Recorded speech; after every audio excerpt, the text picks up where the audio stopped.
Day 2 of 49ers mandatory minicamp is in the books. We got a lot of updates out of 49ers HQ today, and we got a lot of stuff to talk about. Brandon Aiyuk, still not there, but he's working. At least that's what he's posting to social media. We got a lot of we got injury updates. We have a lot of good stuff as the San Francisco 49ers begin to wind down the spring period, I guess you could say, of the offseason, and they get ready to set their sights for a nice summer break and then get ready for training camp. But you guys already know the vibes. Drop an SDS in the chat, smash that like button, and let's get into it all right now.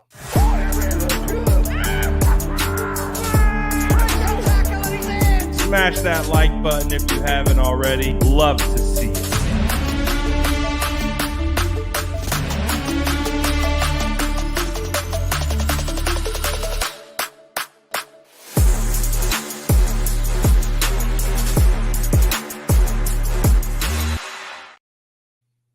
What is going down, everybody? I don't know why. For some reason, today feels like Friday. Like we're about to get off today, and then it's like, oh, it's the weekend. And it's like, no, it's Wednesday. So we still got some work to do, just like the San Francisco 49ers are getting work in at the 49ers facility. So we've got the second day of mandatory minicamp wrapped up. And we've got updates out of camp, guys who have looked good. And honestly, it really sounds like, and for good reason, most of the vets, didn't participate. There's a video, I think, that came out from NBC Sports Authentic where it showed, Trent Williams, who was back at practice today, who missed yesterday due to his daughter's graduation. You saw CMC. You saw Nick Bosa. Not a lot of starters out there for the 49ers today. However, I don't think that's necessarily a bad thing. I'd almost prefer that the starters sit her down and just wait, get ready for training camp. So, as it currently stands right now, I think we got through the entire spring without a serious injury. Let's go. Round of applause, golf clap for everyone. That is honestly one of the biggest priorities and the biggest things that I am looking for when we're doing this, rookie mini camp, OTAs, mandatory mini camp, no long-term injuries. So it sounds like the 49ers got through all three of the early phases unscathed. So that is really good news for the San Francisco 49ers because, man, those injuries, especially this early on, could be the biggest buzzkill when heading into a season a very important season, a season where you could win it all. We got Jesse Wade commenting on both Facebook and YouTube. You love to see it. But you know what I'd love to see more? Injury-free football. So far, and again, we don't have any official injury updates. I don't know if the 49ers have to give any injury updates at this particular point in the season, but as it stands right now, until we hear anything else, it appears that we've gotten through this session clean, which is good. Now, obviously, there's a ton of guys not practicing, so we'll have to see how that ultimately plays out. But I think if we had a season ender, we would absolutely know about that. So that's a good spot to start for the off-season program. And as we continue to put a bow on it, I think they're done. Peter says, I'd like to go to a 49ers barbecue. That's exactly what I think will be happening tomorrow. Mandatory minicamp is scheduled through the 4th through the 6th. but I don't believe there will be any practice tomorrow. Typically, what we've seen from the 49ers in the past is it's like a family day. Bring your family, barbecue, blow up, slides for the kids, all the good stuff. And basically, kind of like a celebratory barbecue before they head off for a 6-week summer break and then get ready to get prepared for the long haul, which is the 2024 season starting with training camp. So let's recap what we've learned over the last couple days from mandatory minicamp. Starting off with some of the reports today that I saw were Brock Purdy apparently has taken on quite the leadership role. And if you really think about it, this hasn't been Brock's team before until this year. Because even last year, after suffering the UCL injury, he wasn't practicing. He was not out on the field. And Trey Lance was your starting quarterback. Sam Darnold was your backup. And on top of that, Brock Purdy was told by Kyle Shanahan, hey, we might try to bring in Tom Brady. So you did a lot of good stuff last year, but we might bring in Tom Brady. Okay, so that didn't work out. And then they brought in Sam Darnold. And even Sam Darnold had said, I believe it was on a podcast, he said that Kyle Shanahan told him that his opportunity to be the starting quarterback for the 49ers was to win it in preseason, which means technically Brock was still competing for the starting job while he was coming back from the UCL injury last year in training camp. So Brock has kind of been, that's such a hard spot to be in for a quarterback because the quarterback is the leader of the team. So when you're kind of in that quarterback purgatory where you're in a leadership role, but you don't have ownership of the team yet, it's an interesting tightrope to balance on. But obviously, Brock Purdy has done a phenomenal job, and it's his team now. And so, what we've heard from some, I think it was Krug, I heard from Lombardi, I heard from talking about how Brock is just really just transforming that leadership role, and that's to me a huge step in the right direction because again, he hasn't been able to do that really this early on. So heading into year 3, everything that Brock's been through, no rehab, he's ready to go. He's out there, he's leading the charge. That's a good thing for the San Francisco 49ers. How good does it feel to not have any quarterback controversy? Woo! It's been too long. I don't even know how to feel about it. Like, aren't we supposed to be arguing about quarterbacks right now? Like, that's typically what we do.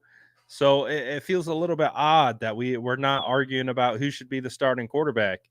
But I wouldn't have it any other way. I'm very, very happy that is the case.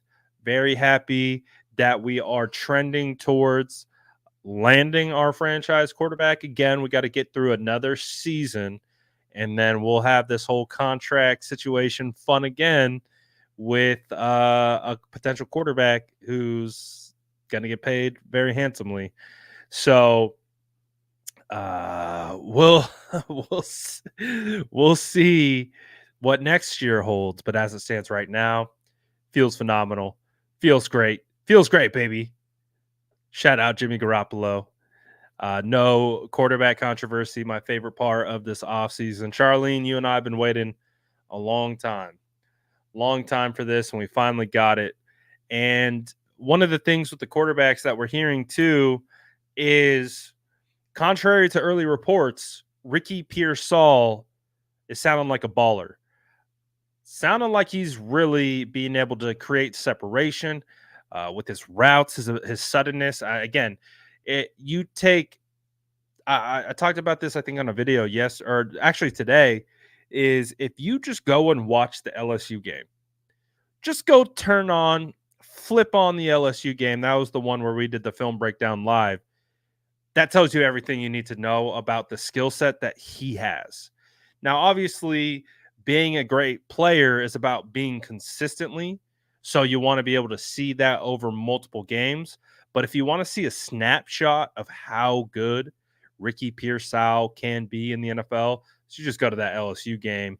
He did it in every single way: route running, over the middle, deep, you saw the suddenness, the ability to break on his route tree at the top of the route just beautifully, and on top of that, he's a willing blocker. So Ricky, also we saw videos of Ricky. Let me see if I can pull one of those up. Ricky and Debo Samuel, like seeming like that was another thing that I heard was that like Ricky and Debo were vibing at practice. And again, a lot of the situation with Ricky being drafted was like, okay, well, the San Francisco 49ers, are typically going to draft 1 year ahead when they're angling to replace someone. We've seen plenty of examples of it.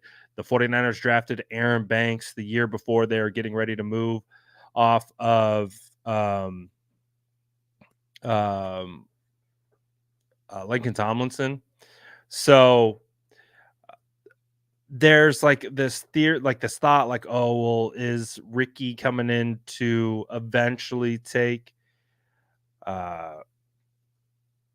Debo's job and all that kind of stuff? But honestly, the fact that I don't think Debo, for one, is going to allow that to be an issue. It does feel like we're in a good spot with that situation. This video I saw from Tracy Sandler from practice today, and again, just showing them kind of vibing, just hanging out, chopping it up, just guys being dudes. But I mean, I'm excited, man. I can't wait. I can't wait to get eyes on and see these guys going full speed on just for my own enjoyment and evaluation process. But if there's any indication that what Ricky Pearsall showed in college and can transfer on over to the NFL, he's going to be a problem.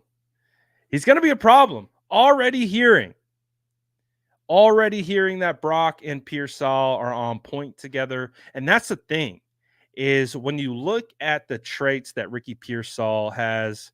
Ooh, I like this. Purdy to Pearsall, prolific. Pushing peas, baby. Purdy to Pearsall, prolific. I think that was the word that I think that was Matt Barrows asked Kyle Shanahan about the prolific practice that Pearsall had been putting in. But again, you think of the type of precision route runner that Ricky Pearsall is, and then you think of the precision passer that Brock Purdy is, and then you take the precision scheme centric offensive coordinator in Kyle Shanahan. There's a lot of precisions, a lot of pushing peas around here, and that should make for some really, really good situation. At Bear Baller says, "Where's the Braden Willis hive?" I heard some of those reports too today, that Braden Willis looking like a dog out there. I'm really excited about that, because I've been saying for the last couple weeks, before we got into mandatory minicamp and OTAs, that I'd been hearing really good things about Braden Willis. and just kind of the thought process of where he was at, what he's done, and what he will potentially evolve into. And it sounds like that's on full display. So I'm super, super excited to see that for myself because we saw that at training camp last year. You saw the glimpses. I've talked about this play before. One of my favorite plays from last year's training camp was a block from Braden Willis that sprung Brandon Aiyuk for like a 50-yard touchdown off a slant. You had obviously a slant pattern over the middle of the field. Brock Purdy delivers an absolute dime in between two linebackers, and Aiyuk's able to get free, but he has to get around the corner to get up the field, and Braden Willis just chef's kiss block, and I believe the block, it's burned into my brain.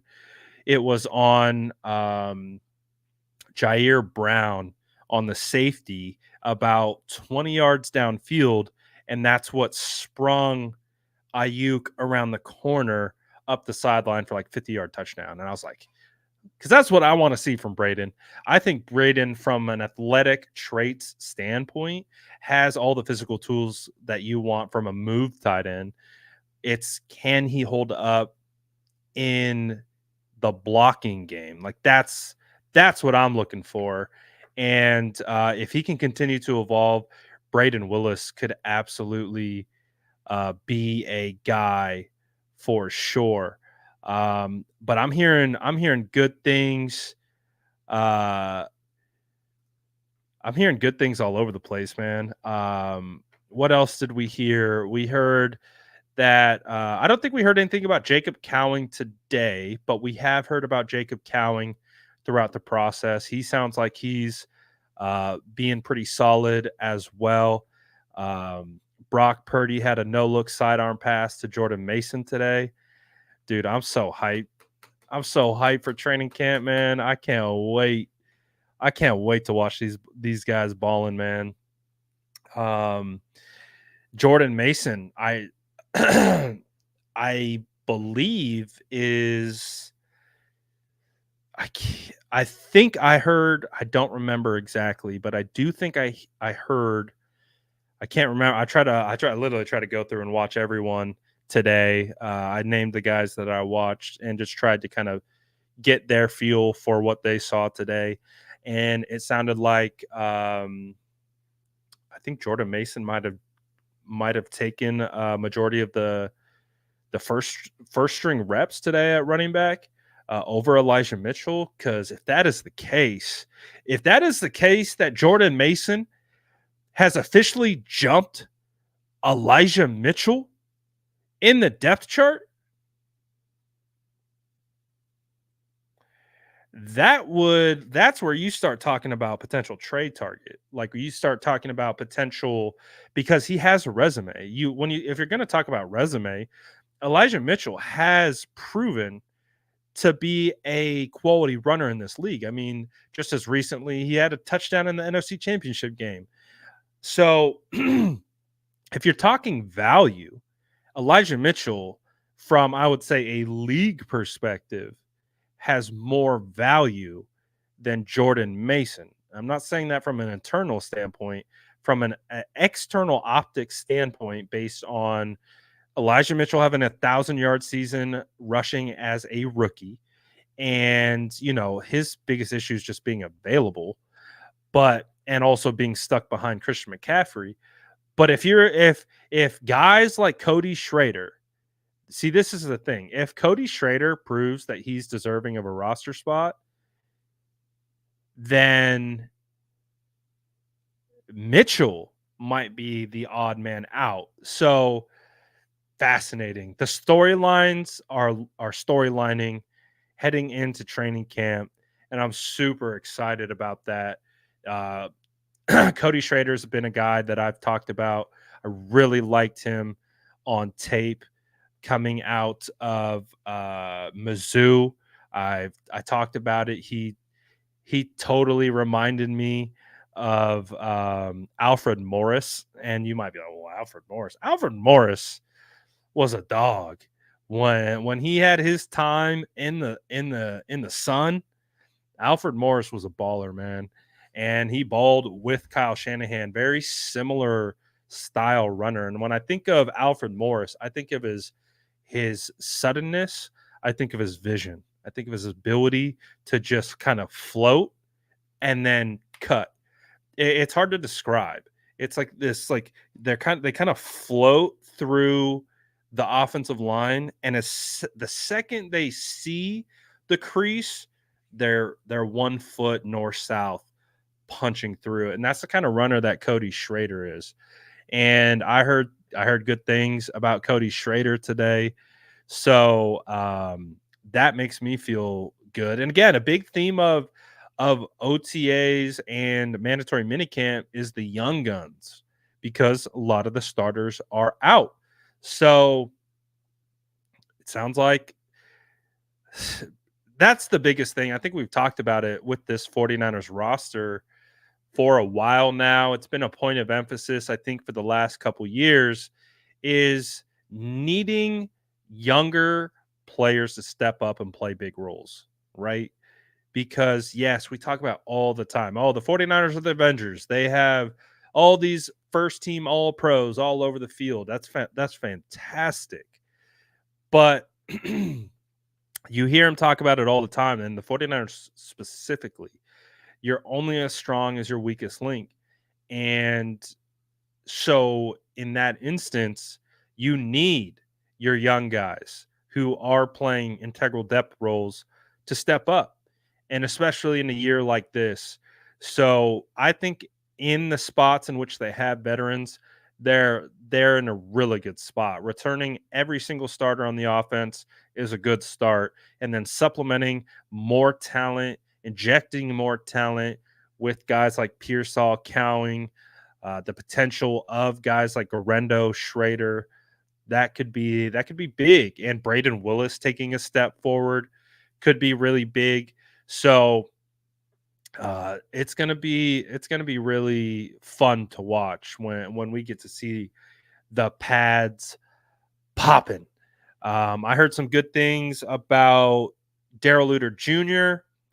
Daryl Luter Jr. Renardo Green continues to impress. So sounds like Samuel Womack has been struggling out there, but I honestly I did my way too early 53 man roster projection, and I did that like what 2 weeks ago. I didn't have Womack making the cut because I had Luter making it and Green making it uh, with Yadam, Mooney, and Diamador. So I believe I had 5 cornerbacks making it. And so I kept the 2 young guys, 3 vets. I think I had 5 cornerbacks in that room, and I didn't have Womack making it. And it sounds like he's been struggling a little bit. But if Daryl Luter, because I remember when I was going out to training camp last year, that Daryl Luter was out there every day. He was just rehabbing. So if you've never been to training camp before all the players come out onto the field, you have the rehab players working through their drills. And I just remember, I'd get there as early as I can. And so I would be able to see Daryl Luter out there every single day. And from a body composition standpoint, looks like a cornerback one. And when he started moving, and again, this was in training camp, and he didn't get activated until I think beyond mid-year. He was moving really well. I was like, oh, he's fluid. Like you could see him flipping the hips. That's one of the big indicators of cornerbacks is how well they can flip their hips. And he was just smooth. He's a smooth athlete. So last year was kind of a wash for Luter. Um, I honestly, like, to me, this is Luter's rookie year, in my opinion. So we'll have a actual opportunity to judge and assess Luter in training camp this year. But if Luter steps up, if Renardo steps up, if Yadam is as advertised as a potential starting cornerback, this might be the best cornerback room we've had.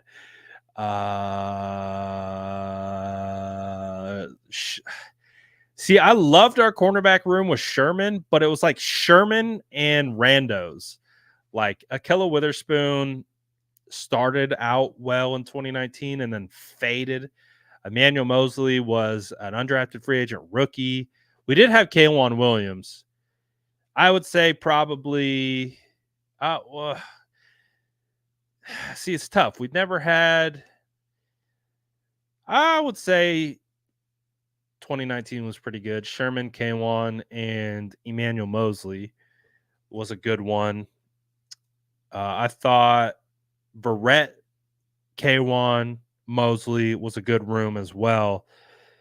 But if we could get Mooney, Diamador, insert Luter, insert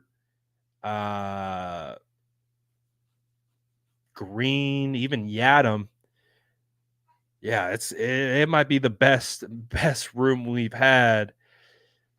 I wanted to say like the best room since the Harbaugh days of Terrell Brown and oh man, their names are even escaping me at this point.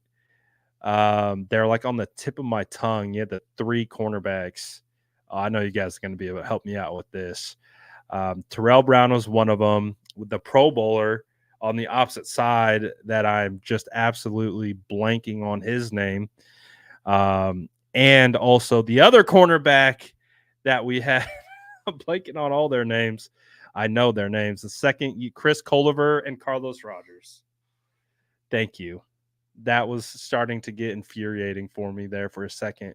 So yes, Chris Culliver and Carlos Rogers. Carlos Rogers made it to the Pro Bowl. I think he even made it to All Pro as well. But I honestly wouldn't even say I wasn't a big fan of that cornerback room in the sense of they were big time recipients of the insane pass rush led by Alden Smith, Justin Smith, Isaac Sopowaga, Ahmad Brooks, just dogs that got after the quarterback. And then you had Whitner and Goldson just patrolling the center. Dude, that defense. And then Bowman and Willis in the that defense was so freaking good, man. But the point of what we were talking about was this cornerback room could be one of the best we've had in decades. It really can, because Mooney Ward, my hot take last year, I got to go find it. I posted it on my Instagram. But I remember you do those like question like inserts where you post a story, people ask you a question. Someone asked me, give me a hot take for 2023. And my hot take was Mooney Ward was going to become the best cornerback in the NFL. I don't think he quite became the best cornerback in the NFL, but absolutely he entered that conversation of top 5 cornerbacks. I saw PFF rated Mooney Ward as the number 3 cornerback in the NFL heading into this season. So Mooney is a dog. It was on full display. We know how good Mooney Ward is. Diamador Lenore, dog. Absolutely 2 guys who have solidified themselves in that room. If we can find that third, that has really been the Achilles heel of the 49ers since the Kyle Shanahan era has really begun. It's just like really finding that solidified third cornerback who could step in and not lose anything. We just haven't had that consistent guy. It's just been really challenging. We have an opportunity. We really have a big opportunity here where we could have the best cornerback room in a long time, with led by veterans, supplemented by stud young cornerbacks. So that's a really, really good situation. Is Ambry Thomas in my 53-man prediction? No, unfortunately, I just don't see it. I just don't see it this year. I think this is a year that the Ambry Thomas experience comes to an end. Um, I really did try to defend Ambry Thomas early on in his career. I was definitely, when Ambry had to come in right away, he struggled. He struggled a lot. Um, and I was preaching patience with Ambry. I'm always going to preach patience with young players, unless it's just like abundantly clear that someone doesn't have it. And with Ambry, he showed glimpses, right? We saw the glimpses that Ambry could be a solid cornerback, former third round draft pick out of Michigan. And unfortunately, he's just regressed. It feels like almost every year. We talk about Ambry the last two training camps as just being, like he's 7-11. He's always open. Yeah, whoever's running a route on him is always open. Um, and it's kind of it becomes a tough watch almost. Um, so obviously I'm not just because someone struggles, has a bad practice, hell, even has a bad year, doesn't define a player. I'm a firm believer that players can bounce back, can improve, take substantial jumps because we don't know what's happening off the field. We don't know what's going on in the personal lives that could be seeping into their abilities to play. A lot of what these guys deal with is on a mental basis. And a lot of it is just unlocking the confidence to be able to go out there and play full speed at the highest level. And sometimes when you don't have confidence, you might have all the talent in the world, but if you're not confident in your ability in the NFL, you're going to get cooked. So that's just where I see his issues is feels like a confidence thing. And I just think as it stands right now, if I don't think Luter's going anywhere, Ronaldo Green is absolutely not going anywhere. And if Isaac Yadam proves to be a guy that we can rely on, then I think that's the five that we go with, including Demo and Ward. So it'll be interesting to see how that all plays out. But that's why I can't wait to get to training camp. Also, in regards to getting to training camp, um, let's see here. We had some updates today, specifically regarding a player that I have been patiently waiting for the return of. I was super happy to hear from Talanoa Hufanga today at the podium. I love Talanoa Hufanga.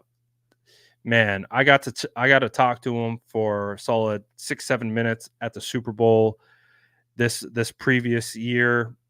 He was just hanging out while you had the podium players and you had players at their seats. He was just kind of hanging out, and I just grabbed him for about 6-7 minutes, and we just chopped it up. And he's such a cool dude, like so humble, so freaking humble, and it just comes across even today in the press conference. But it does sound like that Talanoa Hufanga is angling to be back for week 1. I think that's a good mark to aim for. He was kind of non-committal on when he'll be back in training camp, which I'm actually okay with. I think with injuries, it's smart to set the expectation longer with fans. Like we saw that with Kyle last year, where one day at the first day of the owners' meetings, John Lynch comes out and says, "Oh, we expect Brock Purdy to be ready for training camp." And then the second day of the owners' meetings, Kyle Shanahan comes out and says, "Oh, we don't know when Brock will be ready to go. Could be week 1, could be week 4." And it was funny to watch the narrative amongst fans flip when they found out that Brock went from being ready to go in training camp to potentially missing 4 weeks. Um, and I think that is the best way to go from setting an expectation standpoint. But I would have to imagine that Talanoa is absolutely pushing to be ready to go by training camp. It definitely all depends on how his knee is handling up, but you know, Huff, man, he's going to do everything he can imaginable to get back. It was cool to be able to hear from him, kind of talk about the process and talk about how he's really focusing on the mental aspect of the game, watching all the film that he can to put himself and be prepared in the best position as possible. He talked about trying to pull all the reps of him and Jair Brown together so that they can build a rapport. I talked to Sean Gibson last year at the Super Bowl, and one of the things he was talking about with Huff was their instant connection.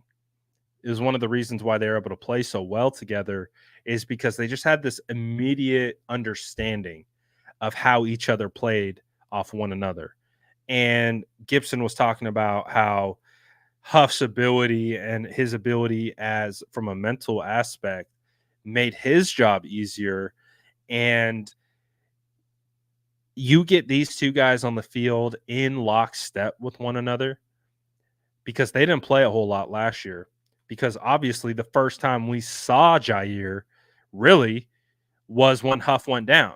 So they didn't really get a ton of opportunities together. So I love to hear that they're already trying to do the mental reps, the communication. I think some people don't understand the amount of communication that goes on between safeties. And the safeties pointing things out, calling things out, alerts, keys, doing different types of things, just really trying to be the almost like the maestro of the defense once the play has been called in the huddle, and just really getting everyone into their spots from that particular position of depth. And with Huff and Jair, they don't have experience playing together. So you love to hear that they are really like taking the mental aspects of it. And then, of course, why not learn from a Hall of Fame safety in John Lynch? Because that's what Talanoa Hufanga said. They were off to the side of the field today because Jair didn't practice and Hupp didn't practice, and they were just chopping it up with John Lynch. And just again, man, how crazy is it that your general manager is a Hall of Fame safety, arguably one of the best to ever play the game, and that's really cool. So it does sound like Huff will be back. Huff, to me, is a guy that I'm rooting for. He's a guy that I want back. He's a guy that I want to prove people wrong. I felt like the narrative really shifted on him this offseason with, some of the reports that the 49ers were looking into other starting safeties. And I saw the fan base kind of turn a little bit, kind of like, oh, yeah, let's go, whatever. Thanks, Huff. Let's go get this guy. And I was like, well, wait a second. I was like, Huff's still our guy. We're not throwing Huff out to the side just because Justin Simmons might come through. Like, I'm not opposed to having Justin Simmons come through. Who wouldn't? But at the same time, it's like that doesn't mean we're just getting rid of Huff. That's our guy. At least that's my guy. So I'm excited for him. I'm excited for him to get the opportunity just to come back, just to be able to. And I love what he said. He doesn't even expect to be handed the starting role back. He's like, I got to earn that. I got to earn that job. And that's why it's like, man, it's hard to not like that guy, man. Huff is just a dog. He's super humble, but ultra smart, and you love to see it. He also had some nice things to say about Malik Mustafa. When I think it was Krug who asked him, he was like, what have you seen from Mustafa? And he's like, oh, he's beefy. He's like, that dude can outlift anyone. He's like a mini Dre Greenlaw, how they walk around with this presence. I love it, man. I think it's fantastic. I think I think we might be looking back at this draft class as one of the better draft classes of recent memory. At least that's what it kind of feels like. Um, I think the consensus from the fan base and even content creators, for the most part, not every content creator, but the majority of the people really liked this draft class, myself included, where some recent drafts have been kind of like like I haven't loved the last two. I've loved certain players that they like. I love Jair. Jair was one of my draft crushes, so I was super hyped off that pick. But then it's like the Cam Latu pick. I was not a fan of, just simply for the fact that I thought his talent that he showed on tape would have him as a fifth, sixth round tight end, not a third round tight end. So, I didn't love it all. Um, but I think this class, you can look at the players that they took, like the first four. The Pearsall one was just a roller coaster for reasons that we've already discussed, but it's just a roller coaster because we were like, are they really going to take a wide receiver? I remember doing a video about all the wide receiver propaganda, and I was like, guys, feel free to clue me in on the propaganda. I can push propaganda too. I want to be a part of the wide receiver propaganda train because remember, it was that Monday, like 2 weeks before the draft, you had uh 49 two of the 49ers top beat reporters start to talk about wide receiver in the first round. You had Peter Schrager of NFL Network mocking a wide receiver the first round, and Daniel Jeremiah mocking a wide receiver to the first round. And I was like, oh, I want in on this propaganda. And sure enough, look, they did it. They did it. So once we got through like the initial selection and we did our homework, it was like, oh yeah, Pearsall's, you can see it on tape. Pearsall's really good. Then you're like, okay, Renardo Green. I knew who Renardo Green was. He was one of my draft crushes from this class, so I was hyped when we took him. And then when we took Dominic Pooney, he was a guy that I thought was a great target in mid rounds for offensive line. So that one was a good one, and we'll see what his development looks like moving forward. And then we took Malik Mustafa. He's a dog. Then we got Isaac Garendo. Garendo low key reminds me of Mostert a little bit, and they just kept adding quality players. So I think this draft could be a very interesting one, and could be a one that could be a great one. Heard Brock had a great pass today. I think I heard it from Lombardi. I'm not, if I'm not mistaken. I think Lombardi said that he had like a 30-yard out or 30-yard corner to Debo. Debo got 2 feet in. I heard it was a dime. That's the word. That's what the streets are saying. Man, I can't wait to see it for my own eyes. But the streets are saying Brock is him, and I believe it. So uh, I'm hyped, man. I'm hyped on all the young talent that's coming through with the 49ers. I think because that's what they need. They need an injection of young quality players to mix in with this group of veterans. And I think that will be the best recipe for the 49ers moving forward. But we also got something to at the end of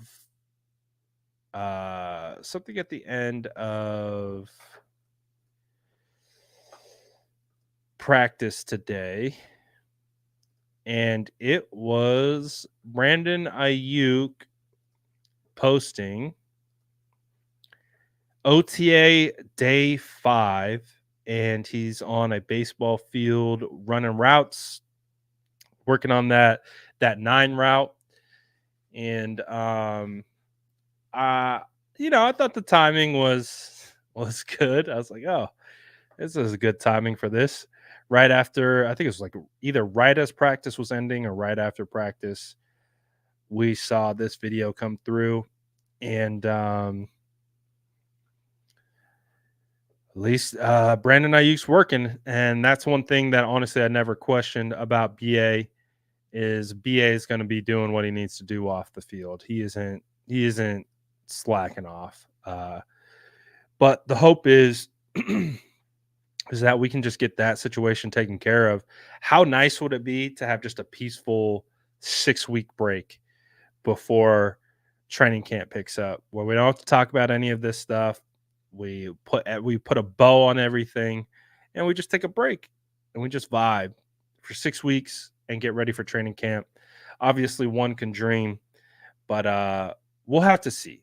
I think the potential of a deal getting done, I believe, is close, but I still think there are some things that need to happen, and but again, all it takes is a little push in the right direction, and I think we could get things done here pretty quickly. But we'll see how that situation plays out, and I think everyone's already, kind of expecting that, you know, by training camp, right? By training camp is when we'll get it done. I just don't want to wait that long. I'm being impatient. I'm ready to go. I'm ready to go. Tired of waiting. But anyways, I think this was a nice. I think this little off-season chunk of the mandatory mini camps and OTAs was a nice little reset, kind of get us ready for next season. Like you see it in the chat, ready for preseason already, hype for the season. Um, I'm just ready to go. I think it just again for me, and every time that the season starts, I think that it just washes away last year as well. So very excited about that. That's what the streets are saying. No look, Brock. I need the 49ers. I get it, dude. The 49ers don't post any highlight clips anymore. I understand why, because the internet is insufferable and they don't deserve it. But gosh, I wish we got highlights like we used to back in the day. Dude, back in the day, I sound like an old person. I am old. But we used to get like highlight clip after highlight clip from didn't matter OTAs, uh, mini camp, training camp. But unfortunately, the internet is so insufferable that the 49ers are like, you know what? You get nothing. And that's better than having to listen to you bitch about everything. Oh, you see that guy? He didn't do this, or that guy didn't do this. And it's like, dude, just relax. It's football. It's football. It's football. People get so hyped off like individual, like one play. I think our fan base is very special, that all it takes is one person saying something negative about a player and everyone starts freaking out. It's just like X player had bad practice. X player did this not so well. Oh, we are cooked. It's like, man, relax. Relax. I have been a part of many a practice, and I can tell you, I have had some really terrible practices where I probably didn't look like I deserved to be on a football field. And I had some practices where I'm like, oh, that guy probably should be in the NFL. Like, it just happens. That's why we're talking about consistency. Oh, dude, I'll never forget. I posted a clip of Trey throwing a completed pass deep down field to I don't even remember who. and it had a slight wobble. I'm talking slight wobble and maybe a little underthrown. Dolphins Twitter got a hold of it and they just lost their mind. Dolphins Twitter, because that happened to be the year that Tua got absolutely eviscerated by the internet for the underthrown ball to Tyreek Hill on air. And so they were out for blood and they saw Trey Lance throw a little wobbly throw that was a little behind. Wide receiver had to, make a back shoulder, and people just lost their mind. It's just like, do you guys realize that because of these antics, they aren't going to share these things with us anymore? Do you realize because you guys complain so much about every little thing that they don't share with us anymore? Have you seen one highlight from rookie minicamp? I mean, we get a highlight package. Shout out my guys on the 49ers. Shout out my guy Nigel. He does a phenomenal job.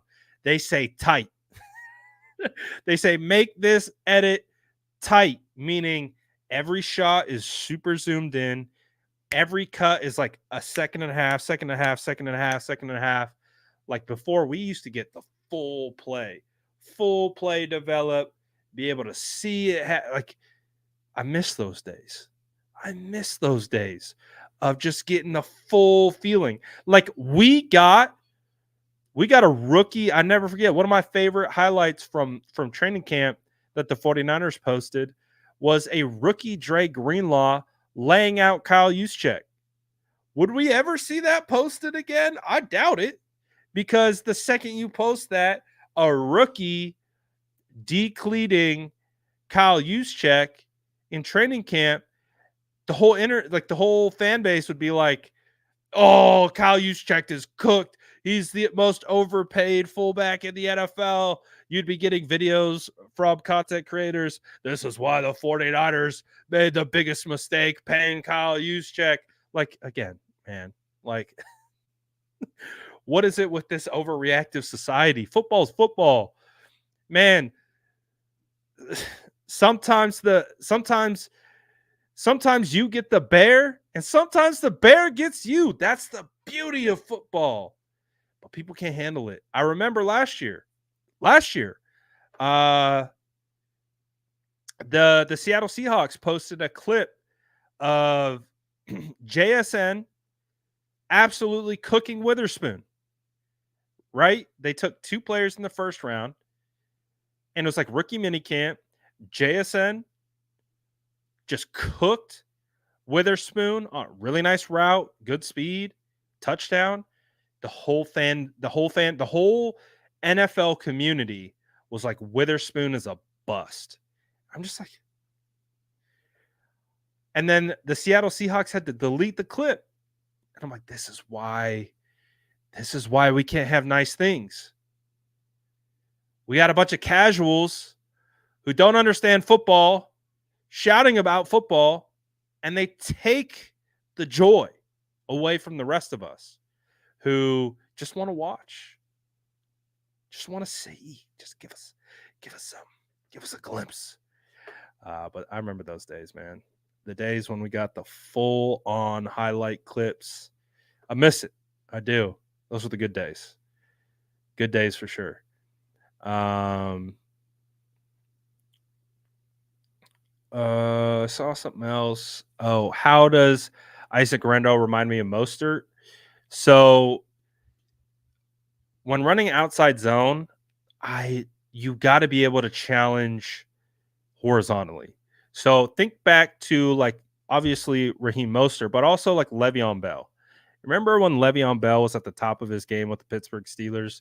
One of the reasons why he was so good was his ability to be patient and kind of float.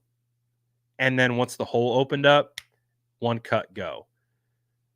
Just this ability to ride in first, second gear is one of the things that I loved about Mostert so much.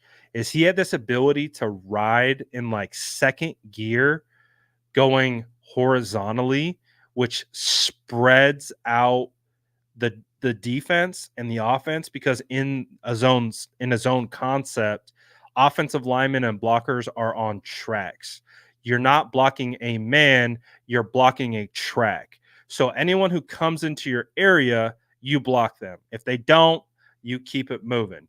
So the whole point of it is you have your whole offensive line moving on a track, and then the defense is kind of getting picked up by those players on a track, and then the running back who's pushing flat horizontally then is looking for the cutback lane on the backside, and sometimes you get the over pursuing backside defensive end. The second you see that, it's 1 foot backside cut, gone. And when I watched Isaac Guerrero, that's what I saw. I saw him be able to challenge horizontally, allow the blocks to set up, and then read the hole, and then boom, one cut north south, and then you saw that speed. And so I was like, oh, you look like Mostert. It's one of the things I loved about Mostert. I was a huge Mostert fan, big Mostert guy.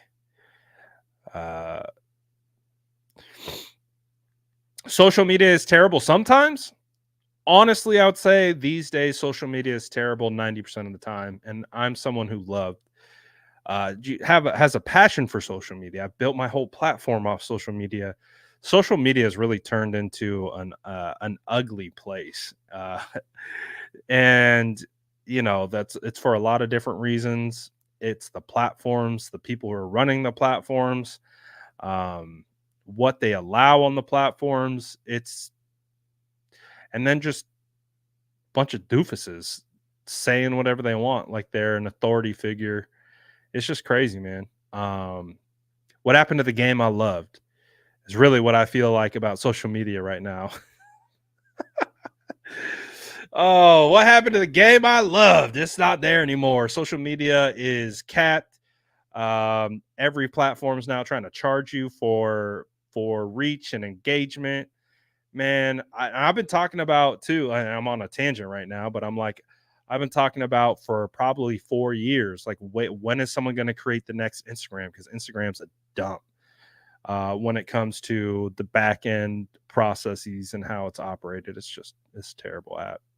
It's the best app that is not run for creators. It's just not great. But anyways, Brad, how do you feel about Mike McDaniel getting Malik Washington? Dude, I was looking at it. I think a majority of the players that I liked either went to former 49ers coaches or executives. A lot of the players that I liked went to D'Amico Ryans, Mike McDaniels, or Adam Peters. I'm like, why is this the case? I was like, why do all my guys, like, what's going on here? Like, I like Malik Washington, who teamed up with McDaniels. I liked Jalen Wright, loved him. I liked Patrick Paul, like Chop Robinson, like Mo Camara. It's like, damn, I liked all those guys that the Dolphins drafted. And then the Texans had a really good draft as well. And I'm just like, man, like, they got my guy Blake Fisher. I was like, what? I was like, you bastards. Stop taking my guys, man. Stop taking my guys.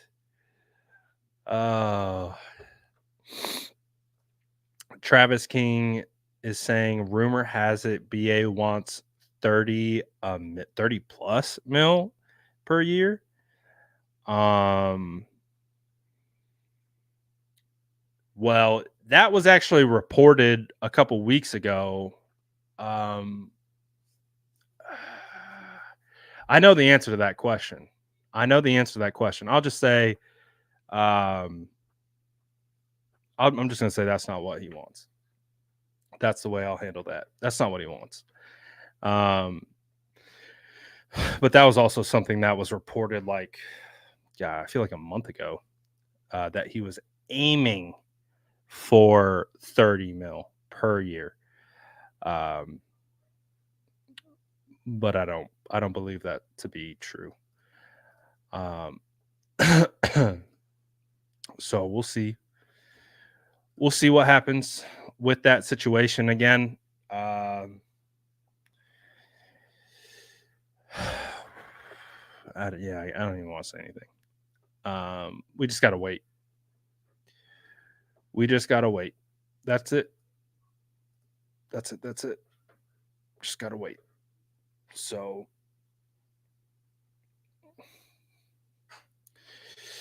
we'll see how it goes. But I'm nonetheless very hyped. I feel good where we stand right now. Like, I feel good that Christian McCaffrey's gotten paid and is going to be here through 2027. I feel good that Juwan got paid. I feel good that I believe we will get Brandon Aiyuk paid. And we're going to go into the season with a ton of depth and a ton of high-end, top-end talent with a lot of developmental talent as well. Jay Fig says, home openers on my B-Day. I'll be there. Love to see it. That's going to be an electric Monday Night Football game. Week 1. All eyes are going to be on the San Francisco 49ers versus the New York Jets. Love it. Absolutely love it. So, am I the only one that it feels like Friday? Why do I feel like it's Friday? Am I tripping?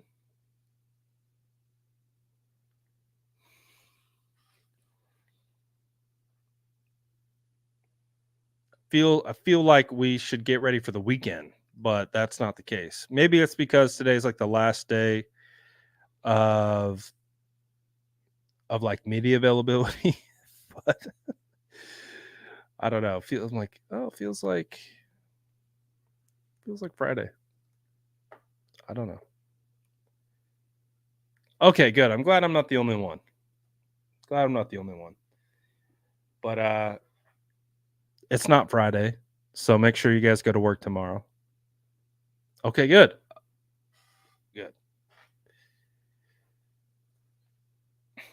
Yeah, slick. Hey, the Slick Rick agenda never went anywhere. Dude, I think we're in for a very entertaining training camp. I think we got one for the books coming up, man. One for the books. Willie Snead talking about, the 49ers, a bunch of entitled players, right? No competition. Oh, there's a lot of competition heading in training camp. Can't wait. Ooh, I can't wait. Oh.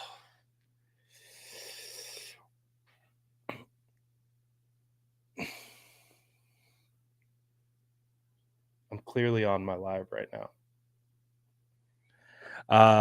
So I can't wait as my son pesters me to get off. He's like, I want to go swimming, Dad. Dad, I want to go swimming. I want to go swimming. I want to play Fortnite. Come on, Dad. All right, it's time to take the kiddos, go swimming. But so that's it, I think, for our post draft kind of off-season schedule. I'm gonna still be posting content the rest of the week. I'll be posting content next week. I go on my road trip the following week after that, which I'm very much looking forward to. And we're gonna enjoy. We're gonna enjoy. Hopefully, sometime with it between now and the start of training camp, we get Brandon Aiyuk paid. So that's my only gripe. That's it. Like, I obviously don't want this to drag on any further than it has. I don't feel like waiting this long was the right move to make, but that's not my decision, nor and is a decision above my pay grade. But I am hoping that we get this thing taken care of so that BA doesn't miss any time. I don't want to miss any. I think we've all decided that missing training camp is bad. If there was any player that I wasn't worried about missing training camp, it was Nick Bosa. And Nick Bosa was like, yeah, it took me a while to get back. And I'm like, nope. I'm like, no more. No more. I was like, oh, Nick Bosa's fine. Look at him. He's built in a football lab. He's probably working out in one of the highest end facilities that, off-season training can offer. And even he was like, yeah, I need a training camp. So I'm like, nope. If we go into training camp, that's officially bad business. So I don't want anything to impact this year. We already know this is an extremely stressful time for these players. So you're already diminishing the product that you're about to pay by putting them through this situation. So don't let it go into camp, because if it goes into camp, I think fans have had enough of that. So we'll see how it all plays out, but hopefully we get it done sooner rather than later and put it to bed. That's the number one goal. I just want to put it to bed. I'm tired of it. I don't want to talk about it anymore. Tired of talking about it. It's time. It's time. The market is set. Don't wait for CeeDee Lamb. Just go. Just get it. Let's figure it out. I know it takes two to tango. Let's figure it out. Let's get it done. And let's play football. But appreciate everyone for tapping in, especially throughout the off season. The off season is a special time for 49ers content. So I do appreciate everyone who continues to stick with it and continues to vibe with me, vibe with the channel. Send super chats, send comments, like videos, watch videos, all of it. Appreciate it all. Every little thing that you do to contribute to this channel helps me, helps the channel grow. And again, as simple as dropping some cookies in the chat, smashing that like button on your way out, watching all the videos, all that good stuff, leaving a comment. It really helps, means a lot to me. And I really do appreciate all of you. And I can't wait. Hold on.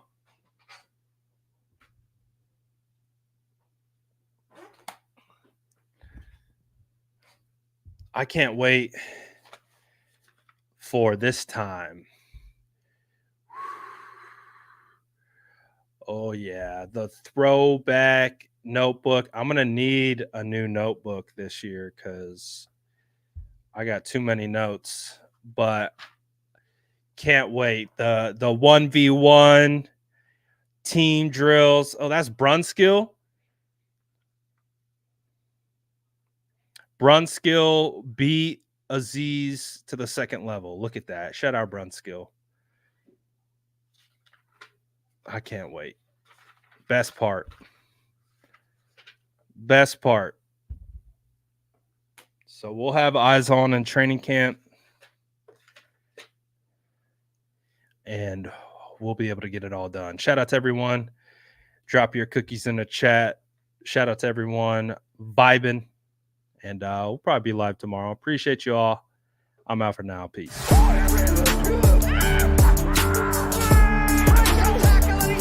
Smash that like button if you haven't already. Love to see it.